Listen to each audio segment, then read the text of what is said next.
Thank you for logging in. I'm Laura Wigglesworth, and I'm a senior talent advisor with Callings. Renata Bernard, who was on the flyer that you may have seen, a career coach, could not join us today. So I'm stepping in as a less good-looking version of her. And I'm joined today by co-founder of Callings and CEO Garrett Rice. Many of you here today probably have applied for dozens of jobs.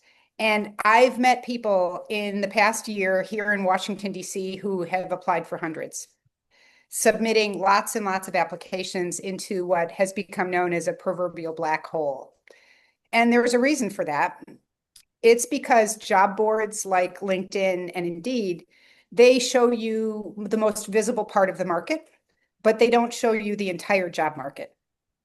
In fact, research from multiple sources, including the Harvard Business Review, LinkedIn hiring data, and labor market studies, find that 50 to 80% of jobs are filled through referrals, conversations, and relationships before they're even advertised. And that's what we call the hidden job market. Hidden jobs are not secret jobs. They are simply opportunities that emerge through conversations and through referrals and relationships. So sometimes a manager might ask a colleague, hey, do you know somebody who can help me with this project? That's an example of a hidden job. Or people are hired as consultants, and then those roles evolve into full-time jobs. Or sometimes the leading candidate is already known, and they post a job for formality's sake. So what we're going to talk about today is how to position yourself so that you hear about those jobs and you get them. And we're going to divide this into two parts. So the first half of the webinar today, I'm going to walk through a practical framework for how to tap into the hidden job market. So it's going to be, those of you who are familiar with my approach, I usually divide things into 3s or 7s. And today I'm going to divide it into 7. So it's going to be 7 steps to figuring out what it is you have and want, your skills, to figure out what are the growing companies and industries that can tap those skills. And then who do you need to get to know within those companies and industries? How to do the informational interviews so that they actually lead somewhere. And then how to turn those conversations into consulting gigs or prospective jobs. So I'm not quite ready to go there yet, Garrett, but because first I want to dive in and I want to talk about what hidden jobs are and then why they exist in the first place. So actually, I'm sorry, you can go to the next slide. So what are hidden jobs in the first place? They're opportunities filled through, like I mentioned before, referrals and relationships. They can be full-time jobs, but they can also be things like temporary jobs, consulting gigs, or contract roles. Many times they're unadvertised, or they may be advertised, like I mentioned a couple minutes ago, after you've been identified as the person who should be in the role. And I mentioned at the beginning in my introductory remarks that they comprise around 50 to 80% of all jobs. So this is a significant part of the job market. How do they emerge? They tend to emerge from conversations with you as the candidate or with a hiring manager who walks down the hall and says things like, do you know anyone who can help me with this project? Or we might need somebody soon to tackle this issue. Or, you should actually talk to my colleague about what she's working on. Or might you be interested in helping us take this on as a consultancy? So that's what I mean when I say hidden jobs. They're the kinds of opportunities that come about through conversation. So you can go to the next slide. So why do they exist? And we're probably going to be seeing them more and more, but they already exist in high numbers.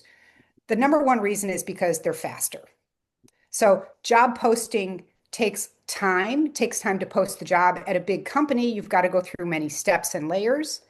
And more recruiters are finding that they have hundreds of applicants to review, sometimes thousands. It's gotten so easy to apply. And with the help of AI, many resumes are starting to look alike. So it can be faster for employers to hire people through the hidden job market. It's also lower risk. So managers trust the people who come through recommendations, the people that they know. And it can be more flexible. I mentioned before a couple of examples of consultancies or temporary jobs. That's easier for an employer to hire than getting a headcount for a regular full-time employee. So, and it's also a lot of times budget driven. They may have a set amount of money that doesn't cover a regular ongoing full-time role, but might cover, a consultancy for a year or so. You can go to the next slide. So I want to go through the 7 steps to how to find and get these kinds of hidden jobs. So just to review quickly, step 1 is to know yourself. And by the way, when I'm done speaking, Garrett is going to show the corresponding tools within Callings that will help you do each of these things. So knowing yourself, we've got a whole bunch of tools in Callings to understand what it is that you care about. What are your accomplishments? What are your marketable skills? And then from there, to have some focus, which I'm calling step 2 of targeting industries and companies. How to figure out what are the growing industries that can tap those marketable skills. And within those industries, what kinds of companies might you want to focus on? Step 3 is developing a target list of people. So there's 2 ways we're going to do that. One is you can find actual jobs, and within those companies, you can find people to network with. 2 is getting ahead of the game of creating what we're calling speculative jobs. So within your key companies, what are the kinds of jobs that you could do that the company might need? And then from there, who is it that you should get to know? That's moving up the food chains. That's the networking that's going to be important in identifying hidden jobs. So that's step 3, is targeting that list of people that you're going to talk to. Step 4, if you go to the next slide, is reaching out as a researcher. So you used to hear me talk a lot about informational interviews, and I don't really care what you what you call them, but basically what I'm talking about is reaching out to people and getting to know them and figuring out how you might be able to help them. So in sales, you might call it a sales pitch. In job hunting, you might call it an informational interview. I've rebranded this whole approach and I've called it researching, because we all like to be a researcher because we're there to learn. And employers, people that we contact, are more likely to say yes if you make them feel like they have something that they can give. So everybody can give information, can give opinions, can give advice. Not everybody can give a job. And you don't want to close the door before it's even opened. So one way to get access to people is to reach out to them as people with information and get their advice. So I'm going to talk about how do you do that. The 5th way to do it is to attend things. So to get out there online and in person and to attend seminars and professional events and conferences. The 6th point is how do we turn these kinds of conversations into actual job opportunities? And that means unearthing a need that you can meet. And then the last point, the 7th point, is keep in touch. So week 1, I have a suggestion of how to do that. After 4 weeks, a suggestion of what to say, and after 8 weeks. Okay, you can go to the next slide. So I mentioned before that there's corresponding tools that Garrett is going to show that go along with each of these steps. And this one he's going to spend some time on. In Callings, we call it My Insights tools. But it really means knowing yourself. So before you can start, reaching out to people and networking, you need to know what it is that you're offering, right? So most job seekers describe themselves, by titles. I was a senior advisor to Callings. I was a writer at this organization. I was, a program manager at Apple or whatever. But people hire people with skills that can solve problems.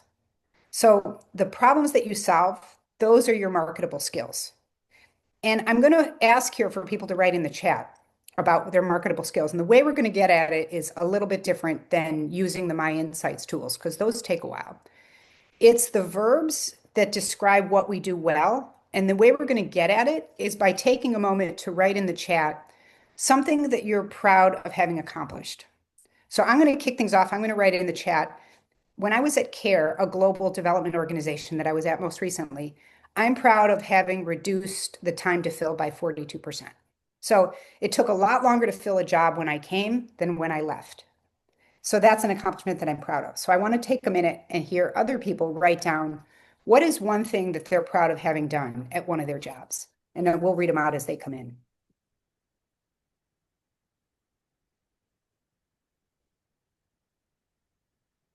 And I'm sorry, I can't unmute people. So just go ahead and write in the chat now.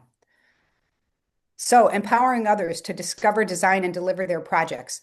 Alex, that would be even better if you had something quantitative there. What are you proud of having accomplished?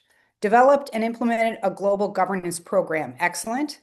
Improving cross-functional collaboration, which led to an increase in engagement by 6%. That's great and quantitative. Establishing a new unit within a company. Designing, implementing, and following recruitment and onboarding process. Increasing deliveries by 40%. That's great. I love the ones that have quantitative indicators in them. Streamlining an intake packet for contractors to engage subcontractors. Great. These are all good examples of accomplishments. So from there, taking the accomplishment that you wrote, answer the question, how did you do that?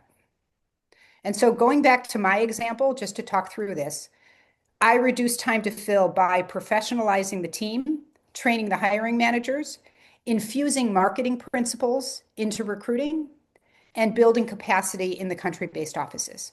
So you'll notice each of those start with verbs. So how did you do what you did that you accomplished? Let me see some people start answering that question with some verbs.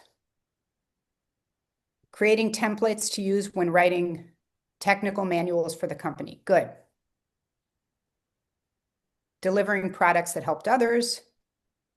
Understanding the significance beyond a merely technical advance and align it with business goals. Good. These are all examples of marketable skills. Analyzing data, launching programs, building partnerships, managing a complex project, writing compelling narratives.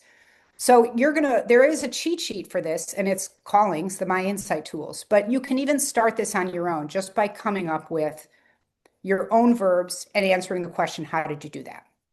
So that's step one, knowing yourself. Step two, if we can go to the next slide, is about further targeting industries and companies. You can't focus on everything. So tapping into the hidden job market starts through targeting. A lot of job seekers, I was thinking about this, and I think a lot of job seekers do this backwards, where they apply for jobs and then they research the companies. And instead, what Garrett and I are recommending is that you flip it, that you start with, where are my interests and skills needed right now? And usually that begins more with a pain point and not a job posting. So how do we do this? It's called reverse recruiting or reverse engineering, figuring out what are the growing industries and companies that can tap my skills. Or another way to do it is to answer the question, who do I want to work for? And when you meet people or hear them speak, it's called boss hunting. It's targeting your efforts based on the kind of person you want to work with or the industries and companies that are growing that need your skills. It's not just looking for job postings, right? So Garrett is going to show you some new tools that we have at Callings, and I am so excited because they're only, I'm going to say 2 weeks we launched them, just a couple of weeks. And I can tell you, nobody else is doing this. There's the other, similar companies out there are not helping people target to where the growing industries and companies are. So Garrett's going to show you that more. But we can go on to step 3 right now and talk about once you have these industries. So let's say health technologies is one of the industries. And within health technologies, there's a company called Ambience and a company called Freed. And those are 2 companies that are growing within the health technology space that My Insights helps you understand, right? So from there, you're going to figure out what kind of a job could you do for them. Garrett is going to show you the speculative job tool. And then from there, who might be able to hire you to do that job? This is where the networking comes in. So you can create a list of the kinds of people that are doing the job that you want to do or can hire you for the job that you want to do, and the people that you really want to work for. Make that list. Those are the people that you're going to get to know inside the companies. So that's the next step. And then from there, we're going to contact those people. So I think you can go to the next slide. And I mentioned this before, that step 4 is about reaching out to people as a researcher.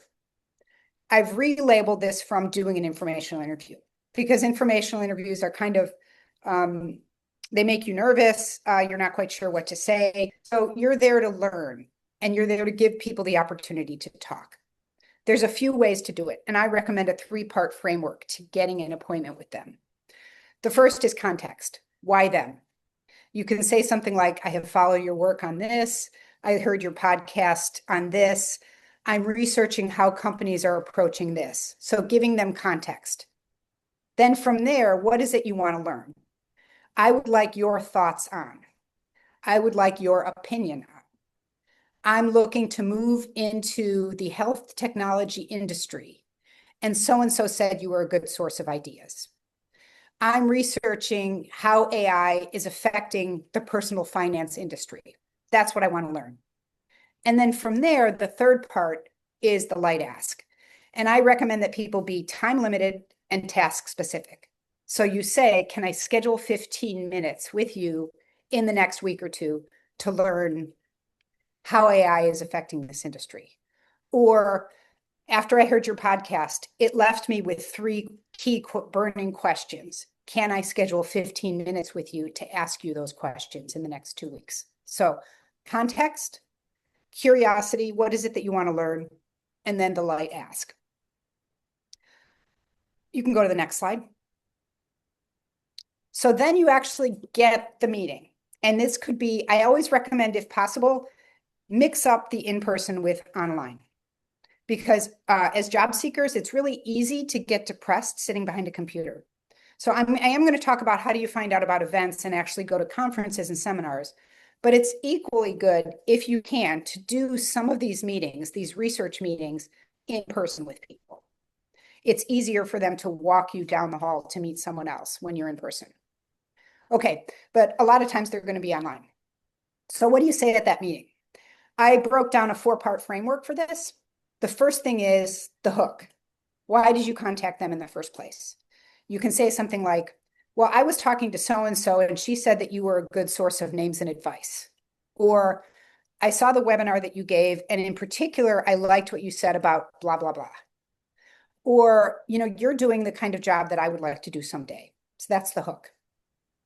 The second part can be their story, and it can be about their career. You can say, I'm curious to know how you wound up in this field, or I would like to talk to you about how this profession has evolved since you started working in it.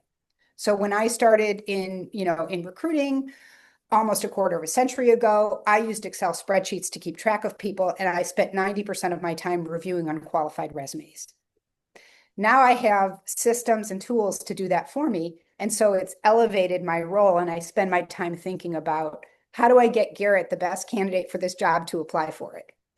So basically ask them questions about what they do, or about their company, or about the evolution of the industry. So something about their career. And then in addition to that, something about their company. So what niche does your company fill? Or how do you think that this company differs from other companies in the industry? And then you get to the last part, which is the weightiest. And you can ask them for one of 2 things. So advice. Who else do you think that I should talk to? If you were someone like me looking to break into this field, what would you do next? I really dream of working here. What do you think I should do? Who else do you think I should talk to? And then you can also use this as your opening for a consultancy or a way to help them, to say, you talked a lot about this particular problem. You gathered all this data and you don't have a team to analyze it. Would you be open to having me do that as a consultant? That can be your opportunity to pitch your idea. Or if it doesn't feel right, like if it feels a little premature, you can follow up with them afterwards about that.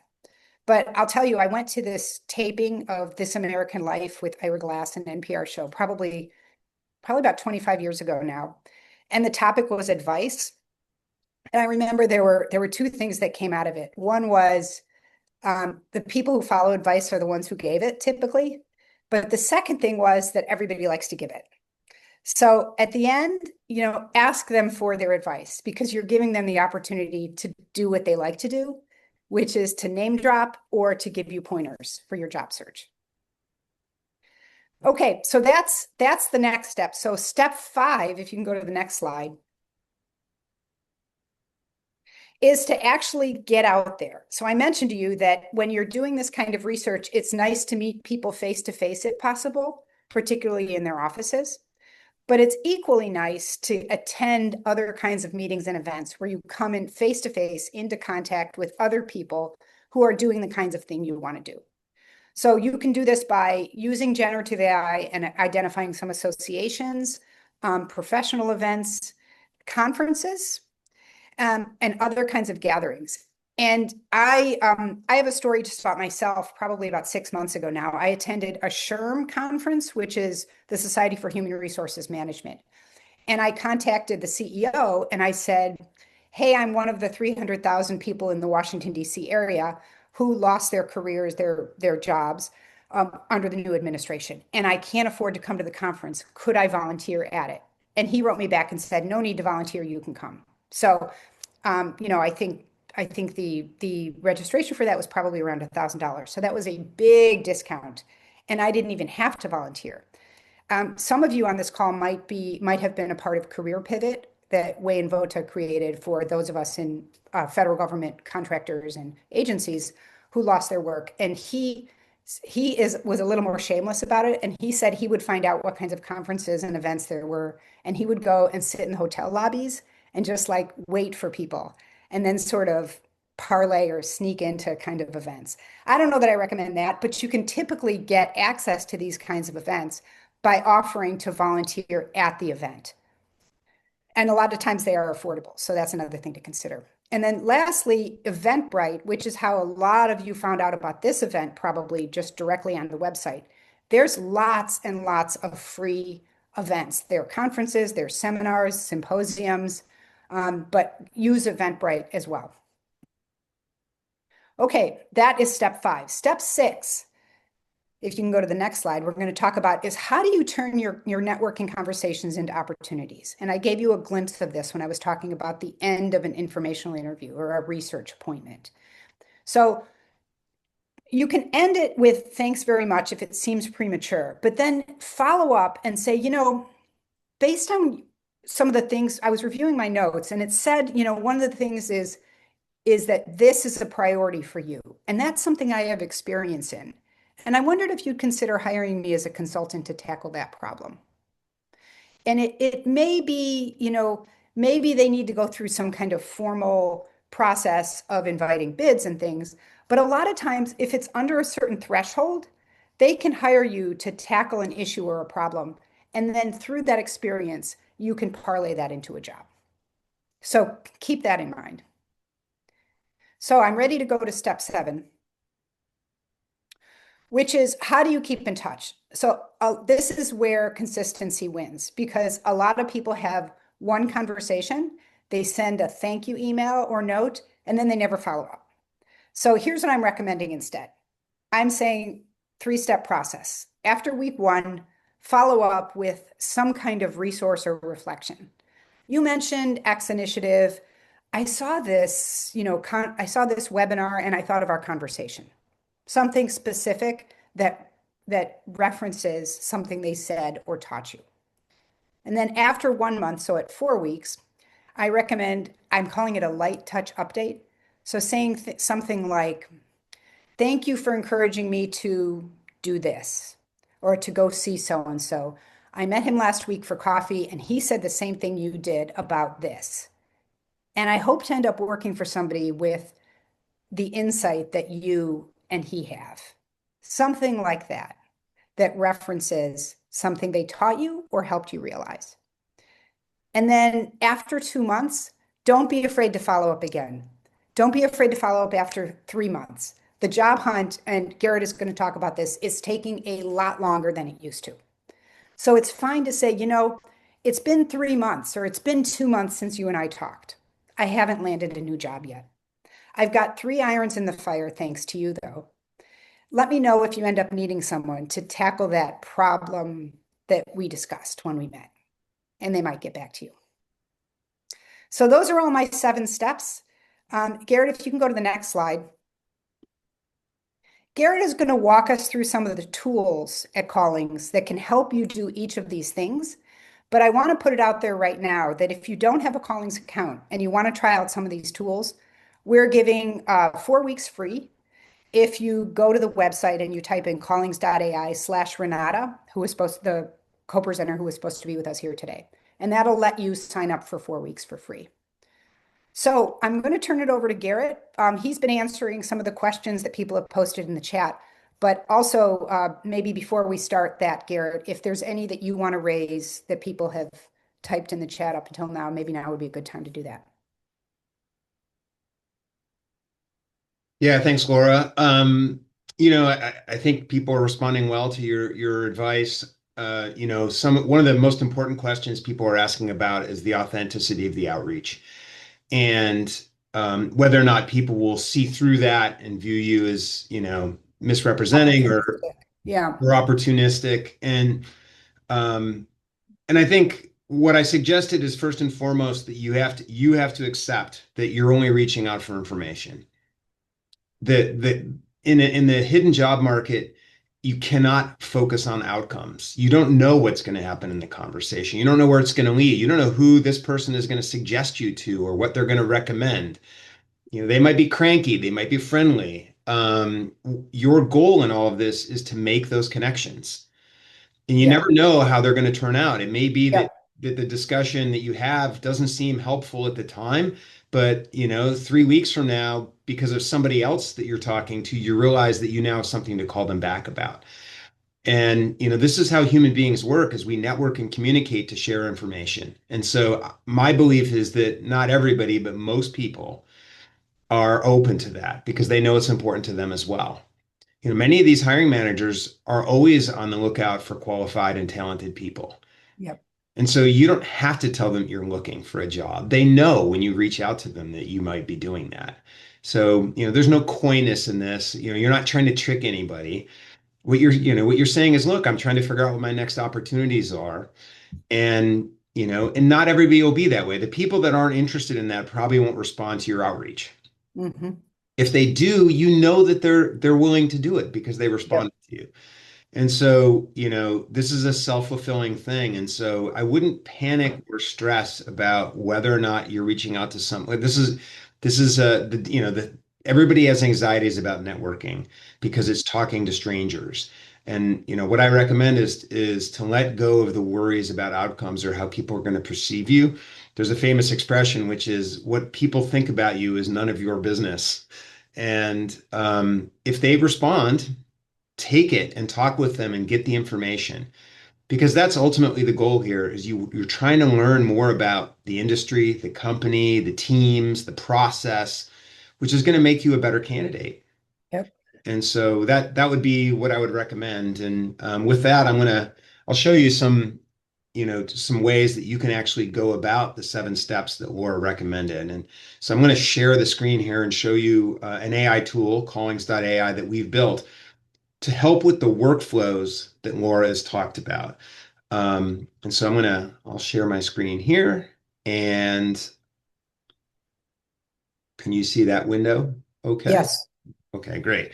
So Callings is a comprehensive workflow platform for job seekers. It covers the entire spectrum of the job hunt, from everything from understanding yourself better, promoting your and value, building your value proposition and advertising yourself, to improving your sales and marketing tools, things like resumes and your LinkedIn profile, to powerful networking tools for reaching out to people and companies, tracking your entire job hunt, preparing for applications, applying for jobs, and more. And so it's a full featured product. I'm not going to show you all of it today. I'm going to focus on the things that are related to the hidden job market. And so the first thing that Laura mentioned is how do you understand yourself? And this is not as easy as people make it sound. We do not intuitively, as human beings, have an outside impression of how we project ourselves, how our value sells itself, Oftentimes I've heard from job seekers that they're not even totally certain what they're pursuing or where they're going. And this is normal. You need reflection and bouncing back to really make that decision. And interestingly enough, that's the whole purpose of this what we're talking about today is to talk to people in these industries to find out if you're interested in it. It's entirely possible you'll talk to somebody in a job that you think you want, and after you talk to them, you're like, I don't want that job. So let's talk about understanding yourself better. So inside of Callings, we have tools to help you do this.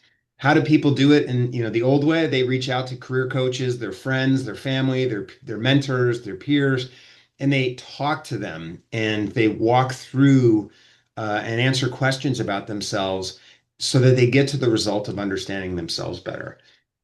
And so inside of Callings, we have this thing called My Insights, which reads your resume and the other information you provide to us. And it does several things. It generates 4 reports. Your goals report, which tries to capture what your goals are for your job hunt. The market fit report, which captures how you fit into different industries based on your background and skills. Your ideal job, which is a snapshot of what a perfect job would look like for you based on the information you've shared, and your brand elements, which is how do you articulate yourself into the marketplace. And we generate a first draft of those just by the information. So when you log on to Callings.ai, we ask that you upload your resume or give us your LinkedIn profile so that we have enough information to actualize our AI. And then we can build these reports. The next thing we do is we generate this My Goals questionnaire, which is a series of questions that are specific to you and your background. And then they're simple questions like what split between clinical tasks and administrative tasks feels best for you? And by the way, this is for a person with a medical resume. And then we give you multiple choice questions that you can answer. And if you go to the trouble of answering the roughly 25 to 30 questions, we will know enough about you, we feel, that we can really fill out these reports well. And so let me show you what these reports look like. Here's the My Goals report.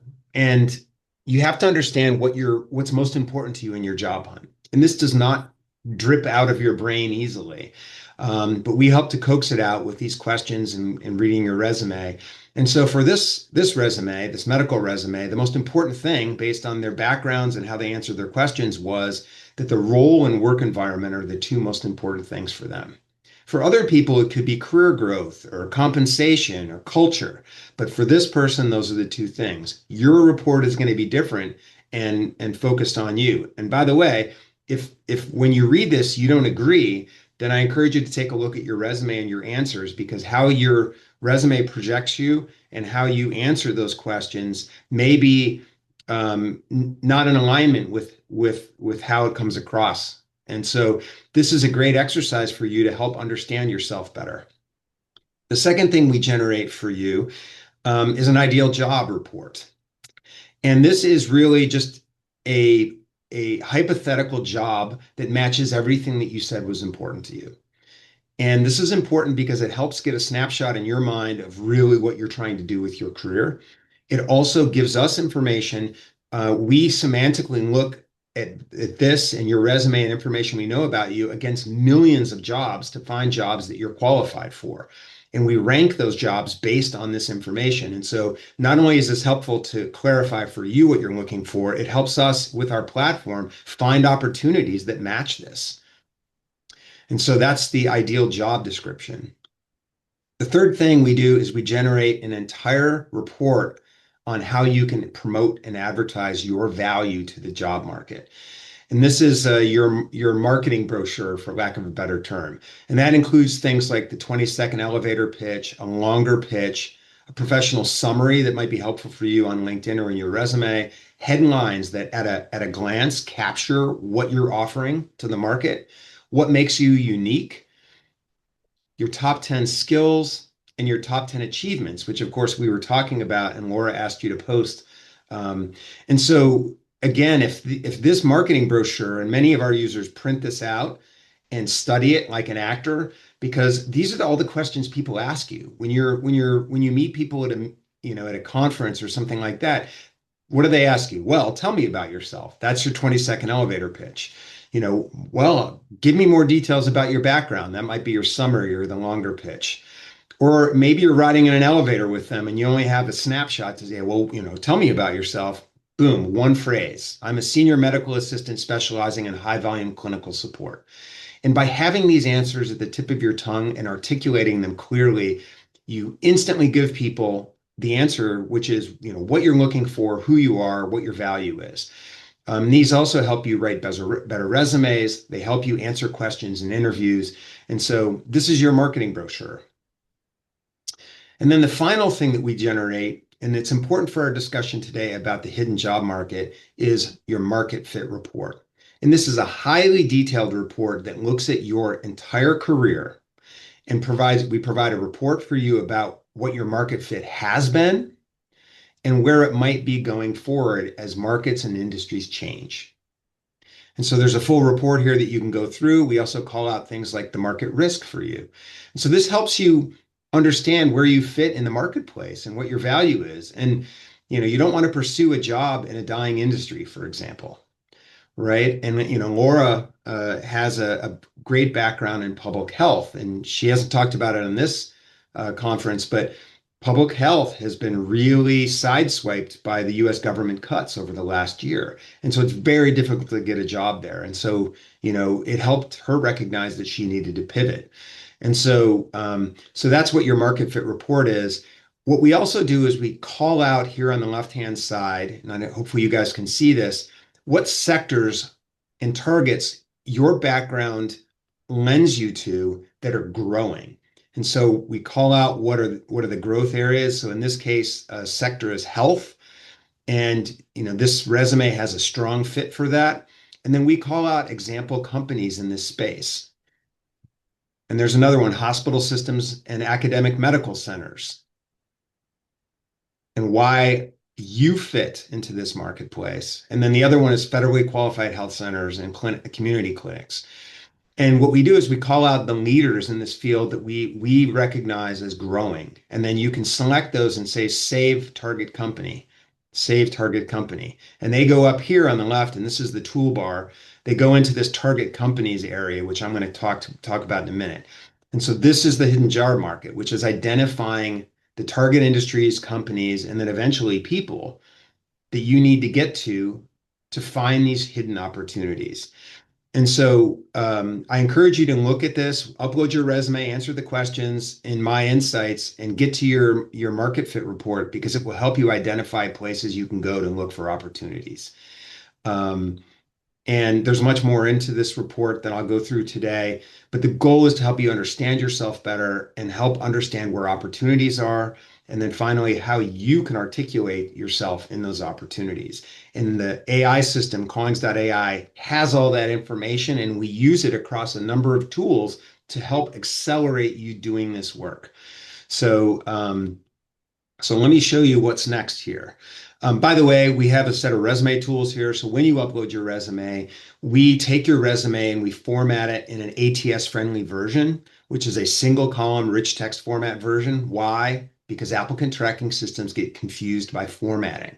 And you will oftentimes, if you have a complicated formatted resume, you'll get rejected because the ATS system gets confused. So we help you get through that, and then we can provide a full assessment for you on your resume. What does it say about you? What is your 6-second verdict on the resume? How does it present you? Here's a scorecard on the most important things about a resume when it arrives at a company. Like, does it call out accomplishments versus duties? ATS compatibility, clarity and brevity, quantifiable achievements. We've been talking about those. People oftentimes say, I did this, but they don't say what the result was, right? And that's what people are looking for. I did this and it increased sales 72%. And my resume is weak on that. And so we also do peer benchmarking against other people in your field. And then we have a powerful AI tool here where you can pick the things that you want to improve about your resume. And when you click on those, we will launch an AI prompt system that asks you questions in that context. And when you answer them in the chat, it will rewrite your resume to take on those improvements. And you can see the AI is studying your resume now based on that request. And when it's done, it will then ask questions for you, and then you can begin the process. And so it takes a few moments for the AI to get going, but the goal is to improve how you present yourself. And I won't wait. It's a little slow today. By the way, we support multiple resumes on Callings. So if you have multiple personas or multiple industries you're pursuing with multiple resumes, we can look at all of them. You can set which resume is active or inactive and which resumes are going to generate materials for you. That's all built into the system. Um, so the next thing I want to talk about is this idea of reaching out and target companies. And so from the market fit report, I've selected all of these different health systems in New York for my medical resume. And what we do is we provide a full report against you and your background for this company. So these are custom. So if somebody else's resume were here, these reports would be totally different. And so here's MedRite Urgent Care. It's New York based because the resume is New York based. Why it fits me, what positioning it suggests that I use to go and pursue jobs there.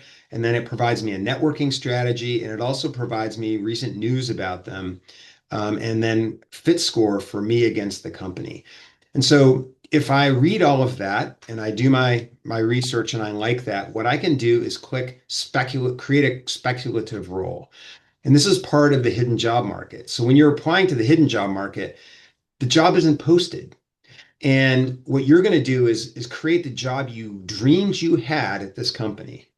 And why is that important? Because then once you have that, you can start networking for it.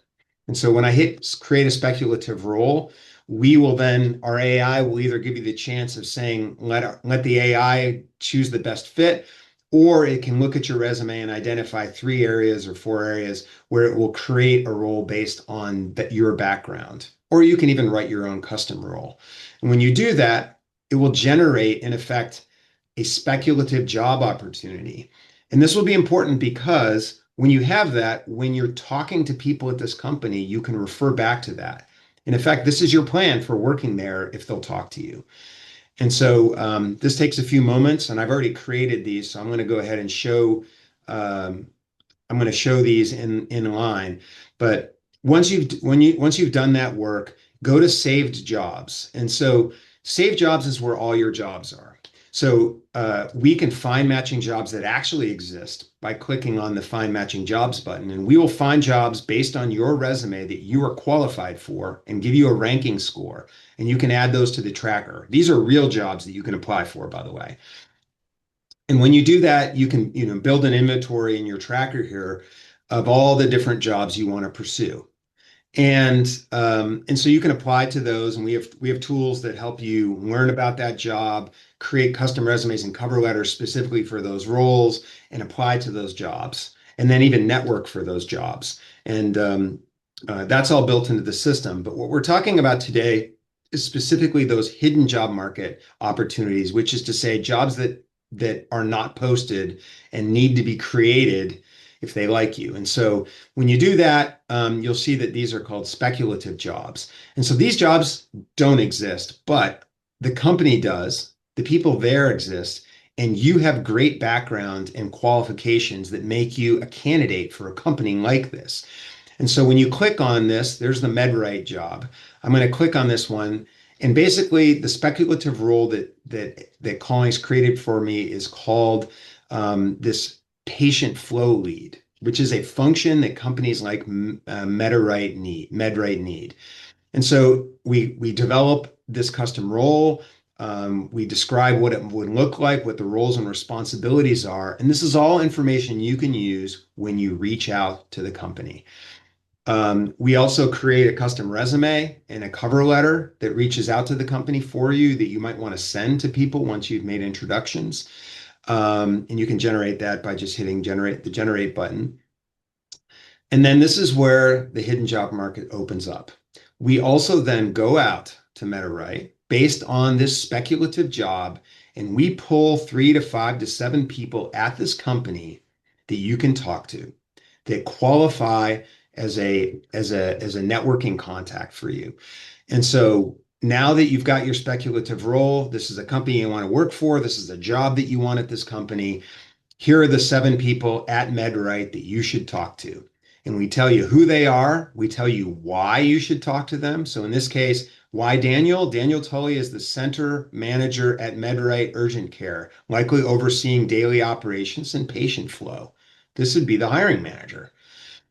We can give you a background, what you have in common with them, and this is all by looking at your background and looking at their LinkedIn profile. We tell you how many followers they have, and then what their work history is. So in effect, we can give you their whole background.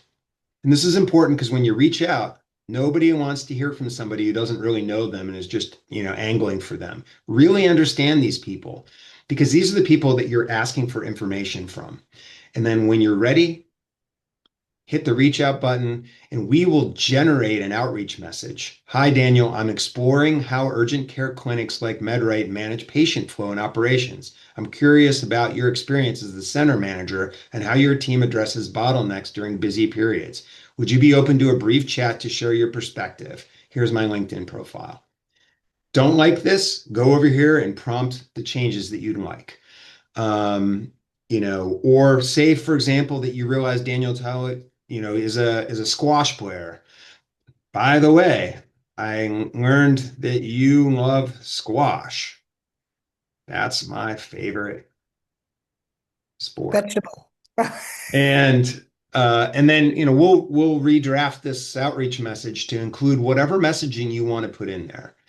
I would keep it brief. People understand why you're reaching out. But the thing is, Daniel Tully has spent his entire career focusing on being a center manager. So he probably wants to share what he's learned with people who are excited and enthusiastic about the industry. And so once you've got the message that you'd like, here's where Callings becomes really powerful for you. We will search Daniel Tully out in the world and find either his LinkedIn profile for you to send him an email message, or probably more effectively, we will find his direct email address. And that way you were able to email him directly. And people respond much more to that. People are often, ignoring their email messages at this point. Can you show people that, Garrett? Because a couple people have asked me on the chat. How do you find someone's email address? Yeah, and for some reason, we're a little slow on responses. Oh, Usually okay. we can rewrite an outreach message in just a few seconds. But what we do is we look for his email address, and here it is, right? So we've searched and found that he's D Tully at MedRight at Urgent Care. And so when you click on open draft an email, we will then open it in your email client, and then you can just review it and send it out to him. And this is where networking really starts to take off on our platform. Look, you need to send a lot of messages. If there's 10 hospitals in New York that you want to do this with and try the hidden job market with, pick all 10, create speculative roles for all 10, and then network to all 7 of the people we find for each 10. And guess what? In a period of, say, an hour in your day, you then have outreached to 70 people in your industry. That's how networking works. They're not all going to respond to you, but they've all heard about you at this point, and they all know that you're interested and that you're taking the initiative to reach out to them. And if only a few of them respond, then you're networking into the places you want to work. That is how the hidden job market works. What happens in the conversation? You have to let it flow, as Laura suggests. And by the way, we also will, if you click on my LinkedIn contacts, we'll find other people that are in the industry that are connected to these people that you might know, first and second and third degree contacts. So you can also go to LinkedIn based on clicking on this button. And it won't work because this is a fake resume, so they don't have a LinkedIn profile. But that also gives you the chance to reach out and say, hey, Fred, you and I work together. I just realized you know Daniel Tully. Could you introduce him to me? And by the way, that increases your odds of making these connections by 100%. So that's all built into the tools here. And then, by the way, we also generate a full report, which you can click to generate, which basically will then generate questions for you to ask during the questions with him. And so think of this as an informational interview. So it's not a job interview, but we will generate a full report for you on the things you can talk about. and you can read it in advance and prep. If it doesn't work out for you and you have different questions, great. But if you ever get stumped or things slow down, you can refer back to that. So we paint by numbers for you these outreaches. And then those speculative roles sit in your tracker along with all the jobs you're already applying to. And boom, you're networking. You don't know what the outcomes are going to be, but if you're talking to people in industries that you're qualified for and you show interest and enthusiasm, I think you're going to see a lot of responses. And people might say, I don't have a job at MedRite, but you know what? I just learned that, Parker Jewish Institute for Healthcare is hiring, or my old mentor is hiring over here. That's how this works. Is people do want to help you. Not every person, but many people do. And and so you're off to the races. By the way, we're agnostic about where jobs come from here. So in addition to bringing you jobs ourselves, we have a Chrome extension that allows you to add jobs that you find on LinkedIn and Indeed. And then inside of these real jobs entries in your job tracker, we give you the background on the job description. We provide a full fit report to show you where you match and don't match. The company report, including Glassdoor ratings. We help you prepare custom resumes and cover letters for roles that actually exist. We help you find networking contacts for jobs that you're applying to that actually exist. So you can say, "Hi, I just applied for that job. Are you willing to talk with me about how things work there? I'd love to learn more about the company." Same interview prep exists as well, but in this case, specifically for the job you're applying to. So inside of your tracker, you can pursue speculative roles in the hidden job market and the public job market as well. Um, so there's one other thing I want to show you, and then we can move on to the Q&A. And there's many other features in here that I've not had a chance to get to, but the one thing I want to talk about is my campaign. And so when you're in the job market, you need to advertise that you're in the job market. You need to get your existing network of friends, family, coworkers, colleagues to know that you're looking, because you need to expand your surface area so they can help you identify opportunities. We've built a powerful platform for that called My Campaign inside of Callings. And here's what it looks like. If you hit edit campaign page, we will generate for you, in effect, a promotional campaign for your candidacy. Think of it as Kickstarter for your job hunt. And it includes a powerful graphic, which at a glance shows everybody what your skills and what your value proposition is. And by the way, we offer a number of different options here. So this is the workflow one. You can also get a sports card or baseball card version. We can generate a 1800s print style, or we can generate an action figure of you. And all of these call out the things that you're really good at: EMR, HIPAA compliance, Healthcare Heroes series. And remember, most people will review you for only 5 to 7 seconds when they get your stuff. So they won't even actually read your full resume. And so the goal with this image is in an instant, imprint on them what your value is. And then down below, we say what your value proposition is. I turn ambiguity into a plan, what I'm looking for, what industries I'm interested in, why me, why am I the right fit for you to hire, and then key highlights. And these are those measurables that we've been talking about all day. And then when you publish this, you get a very clean website that is your website. And then when you send it to your friends and family and contacts, you can send an outreach message to them and say, "Hey, would you help introduce me and help me find roles?" They oftentimes, what we heard from people who are helping other job seekers is like, "I got the resume, but I don't know what to do." Well, this website solves that problem. I'm going to introduce Jeremy. Oh, I can do that. And when I click on it, it says, well, I can introduce Jeremy to a healthcare manager, a clinical director, or a practice administrator, or a recruiter. And then when I click on that, it'll generate outreach messaging in the same way that I've shown you works the other way. So all they need to do then is introduce you. So they can just put in the email address or LinkedIn profile for the person they want to introduce you to. And so your friends and family and colleagues and people that you know can now put you out there into the world and within a few clicks. They can also give you a shout out, which is to post do a posting on LinkedIn or Instagram, which says, hey, my friend, in this case, Jeremy Doe, is looking for a healthcare role. He's amazing. You should hire him. Or if anybody knows that something's available.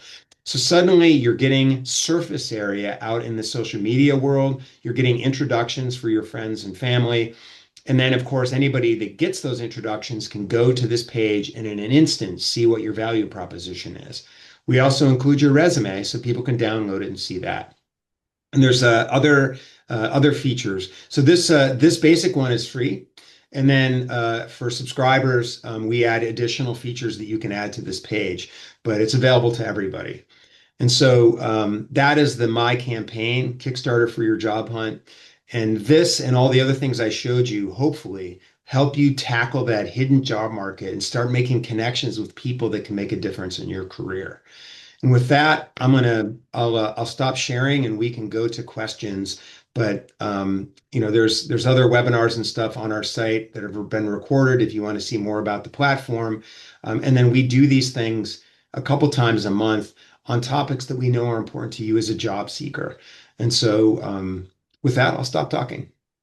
Thank you, Garrett. One of the questions that people have posted that I don't know if you addressed is, do the jobs that come in through into my dashboard, are they real jobs? So can you address that? Yes. So two things. We have an entire job system with up to 10 million daily refresh jobs, many at hiring company sites. And so that's rolling out literally as we speak. There's a whole part of the program I didn't really dive into much today, which is we take the information we know about you with your resume, that ideal job description, and we match you against those jobs and bring you the ones that you're qualified for. And we give you a score. Those are real jobs that you can apply for today.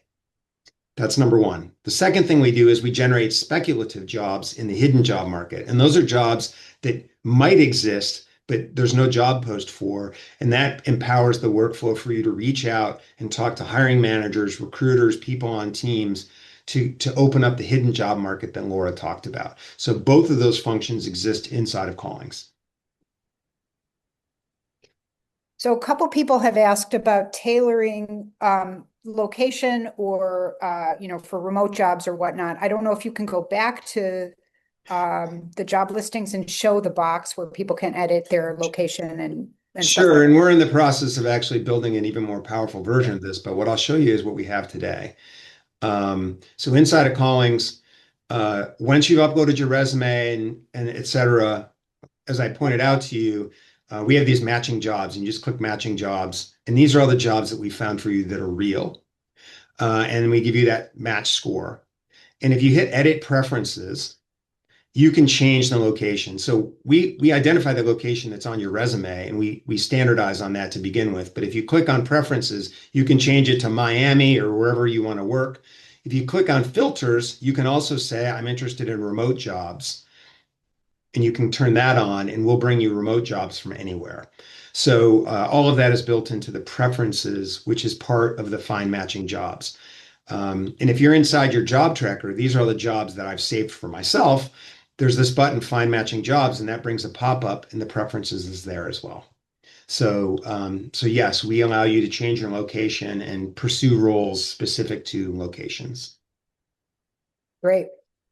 And a lot of people have asked about finding this webinar if they want to go through it again. So I've been telling people it'll be on the toolbar under coaching, if you see That's that. right.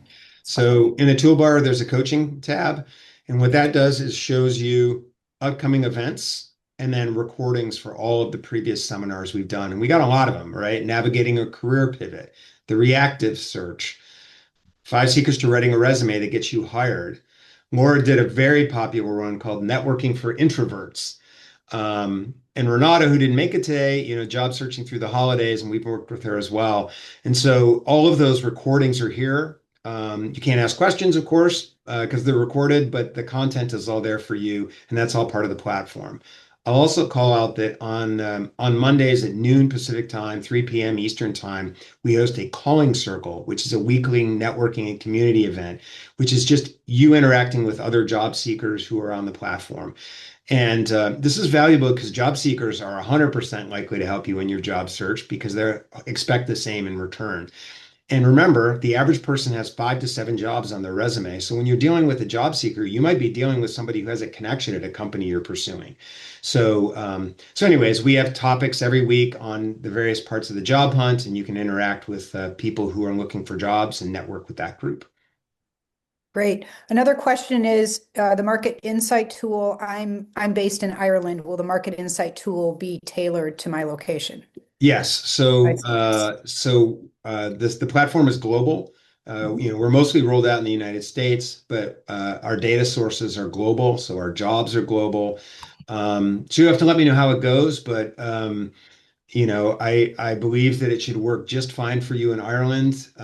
Perhaps some of the lexicons from American lexicons and euphemisms will be in there, but it should work for you.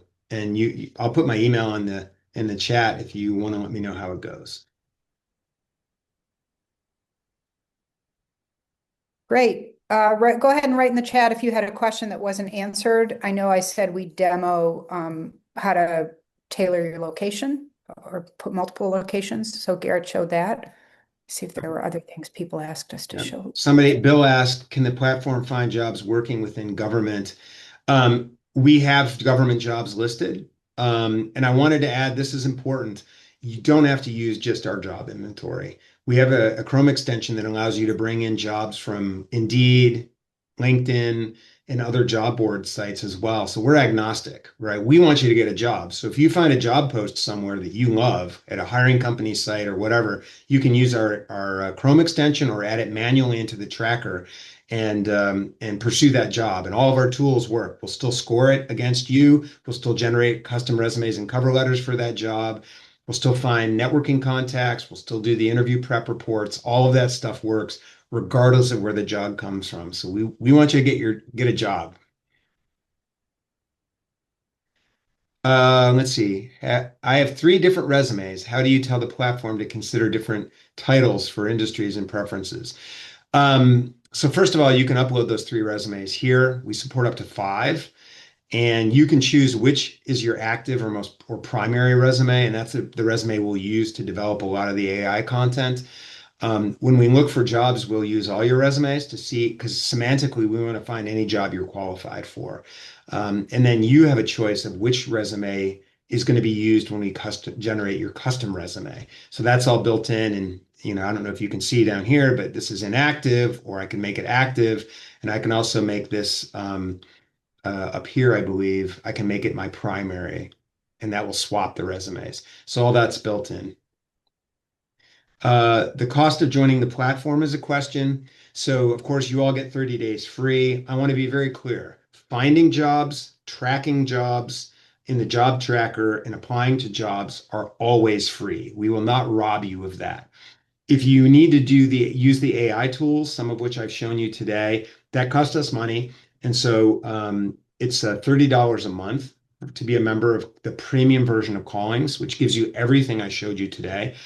And then we offer steep discounts for 6-month and 1-year agreements. And the 6-month agreement is 33% off, so about $120 for 6 months, which is, by the way, about the average length of a job hunt.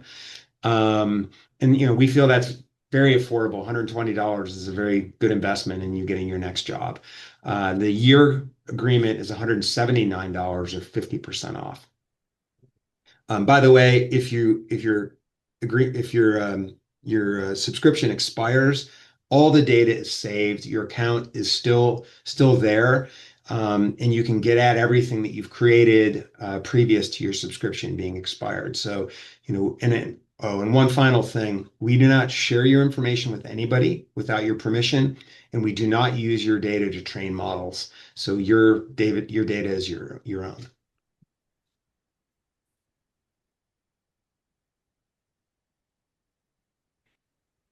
So I know that we're 5 minutes over, but what I want to say is whether you use callings or not, use the techniques that Laura talked about for the hidden job market. All the evidence suggests that networking is the key to getting a job. 70 to 80% of all successful job hunts include at least some type of networking. And then, of course, as Laura pointed out, up to 80% of all of the jobs that are being hired are never posted and are part of this hidden job market. So it's hard. It's tough to sit down and do these types of things. Networking is not a sort of a natural human trait for most people. But if you take the time to do it, it will make all the difference for you in your job hunt. You have to put yourself out there and talk to people and find opportunities. That's how the game works. And so I encourage you to really pursue the hidden job market, the regular job market, and do networking in both. And hopefully our tools will help you do that. But either way, the process that Maura laid out is the same. So,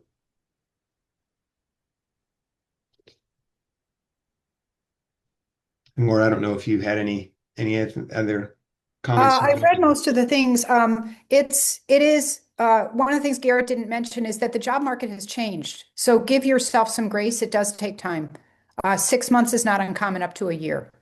So, and you're doing the right thing by coming to a seminar like this, where you're learning about how to get to know people, how to reach out to people, because we've got to do more than sit behind a computer screen and just apply with the help of AI.